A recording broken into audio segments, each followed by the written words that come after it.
Assalamualaikum warahmatullahi wabarakatuh. Kembali lagi kawan di Legenda Catur Dunia. Masih dari Global Chess League Matchday kelima. Tadi siang kita sudah melihat permainannya Magnus Carlsen yang menang endgame kawan menghadapi Ian Nepomniachtchi. Kali ini kita akan ulas permainannya Abdus Satrov versus Domara Djurgukas. Pada game pertamanya, kedua pemain ini bermain remis kawan, dan sampai 6 game yang sudah dimainkan keduanya, permainan Gukesh ini sangat buruk kawan. Dari 6 game yang dia mainkan, dia tidak memetik kemenangan pun. 4 kali kalah, 2 kali remis. Dan untuk catatannya Abdus Satrov mendapatkan 3 kali kemenangan, 2 kali remis, dan 1 kali kalah kemarin menghadapi Mamedyarov. Oke, kita langsung saja ke permainan keduanya kawan.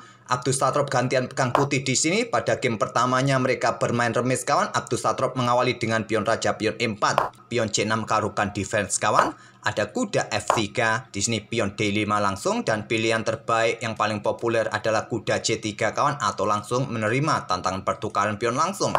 Pion D3, pilihan nomor 3 dipilih oleh Abdus Satrov, dan selanjutnya gajah G4, pion H3.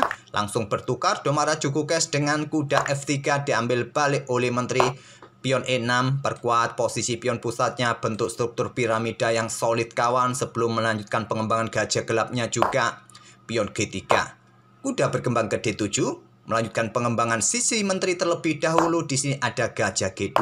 Pion H5 dihentikan dengan pion H4. Kuda G berkembang ke F6. Selanjutnya menteri ini mundur ke E2. Lanjut Abdus Satrov untuk membuka akses bagi gajahnya langsung bermain di petak-petak terang panjang ini kawan. Gajah gelap berkembang ke D6. Lanjut Gukesh. Di sini ada kuda D2. Menteri C7 bersama gajahnya untuk mendapatkan kontrol penuh di diagonal gelap ini kawan. Apakah ada opsi pengorbanan nanti di petak G3? Kita lihat saja. Dan juga membersihkan area sayap menteri kawan jika hitam ingin memutuskan segera rokade panjang. Tapi beberapa langkah berikutnya ini engine menilai bahwa hitam lebih baik untuk rokade pendek kawan. Pilihan terkuat ketimbang rokade panjang. Dan di sini sudah saatnya juga putih rokade pendek kawan, tapi memilih dengan pion D4 Abdus Satrov untuk dukungan pion E5-nya. Tentu didahului oleh Gukesh dengan pion D pukul pion E4. Diambil balik oleh kuda, baku hantam kuda di petak E4, diambil balik oleh gajah, kuda F6, gajah mundur ke F3 bersama menteri coba tekan pion. Apakah disusul dengan gajah sikat kuda mendapatkan pion nanti di petak H5, dan sudah saatnya juga perkuat dengan pion G6 kawan, tapi memilih langsung rokade panjang. Gajah G5, sikat kuda untuk mendapatkan pion yang ada di petak H5. Di sini ada gajah E7. Kalau kalian sikat kuda ini sekarang demi mendapatkan pion yang ada di sini kawan, pion yang di sini juga bisa jatuh di langkah berikutnya. Oleh karena itu kawan, di sini memilih dengan langkah rokade panjang terlebih dahulu untuk perkuat posisi atau lajur Dena. Dan di sini baru pion G6 perkuat posisi pion. Raja bergeser ke B1. Di sini ada kuda mundur ke G8 menantang pertukaran gajah gelap. Ditolak, ditarik mundur ke C1. Selanjutnya ada kuda H6. Persiapan lompat ke petak G4 mungkin, ataupun ke petak F5 untuk coba pressure pion D4 ini bersama gajahnya nanti kawan di petak F6.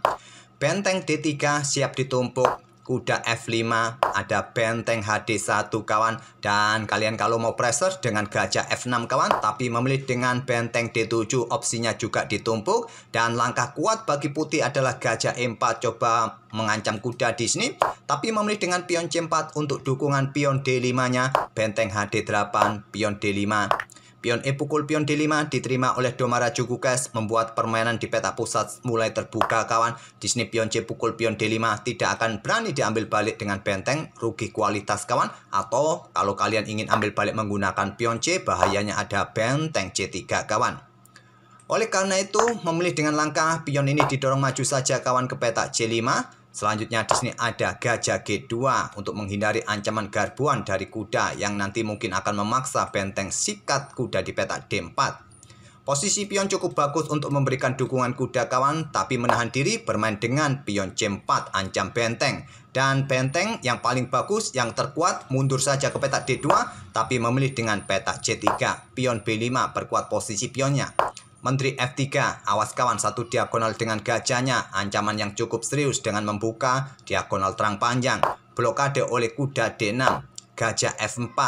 Ada menteri bergeser ke B6 untuk menghindari pin-pinan dari gajah. Dan di sini ada benteng E3 yang terkuat adalah dengan gajah H3 terlebih dahulu.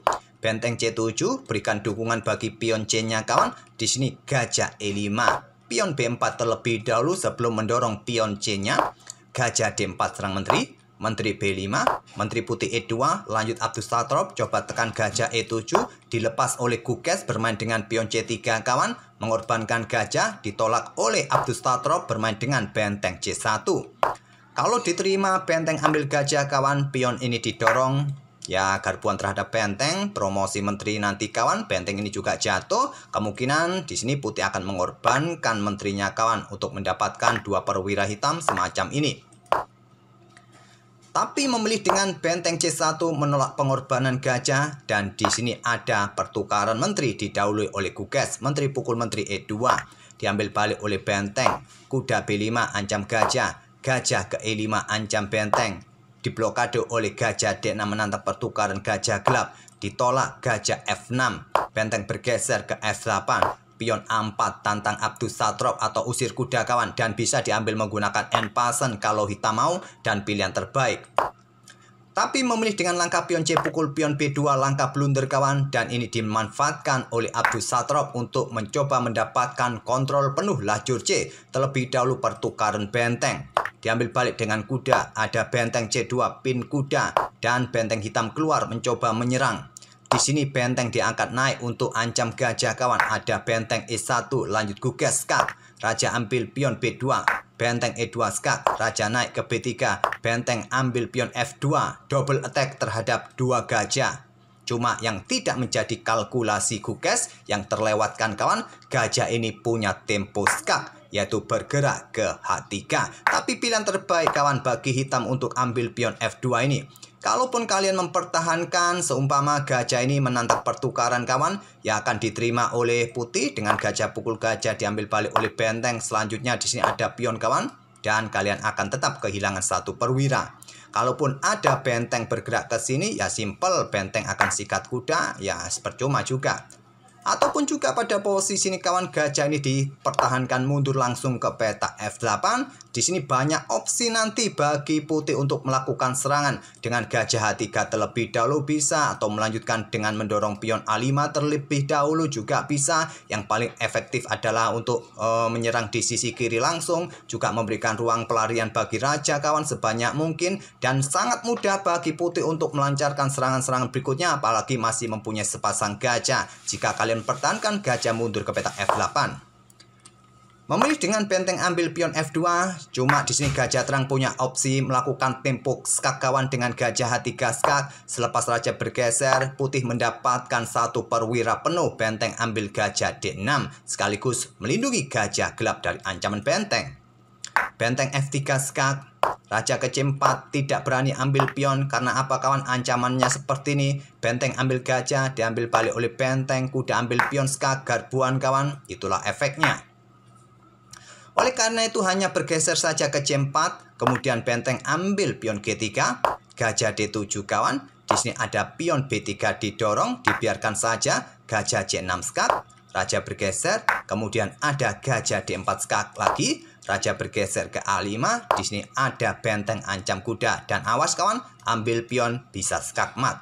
Kuda lari ke A6, tapi selepas benteng B7 di sini Domaraju Gukes menyerah. Ancamannya adalah 4 langkah skak mat kawan. Ya tentu saja diawali dengan langkah benteng melakukan skak di sini, dan seterusnya bisa kalian otak-atik. Anggap saja puzzle 4 langkah berikutnya skak mat. Oke, itulah kawan salah satu game di partainya tim Magnus Carlsen yang dikalahkan oleh timnya Jan Nepomniachtchi. Walaupun Jan Nepomniachtchi sendiri kalah dari Magnus Carlsen di partai ini di match 16 kawan. Dan semoga permainan dari kedua pemain tadi bisa menghibur kalian dan juga sebagai referensi dalam permainan Caro-Kann defense. Dan kita akan bertemu di video-video berikutnya. Terima kasih. Wassalamualaikum warahmatullahi wabarakatuh.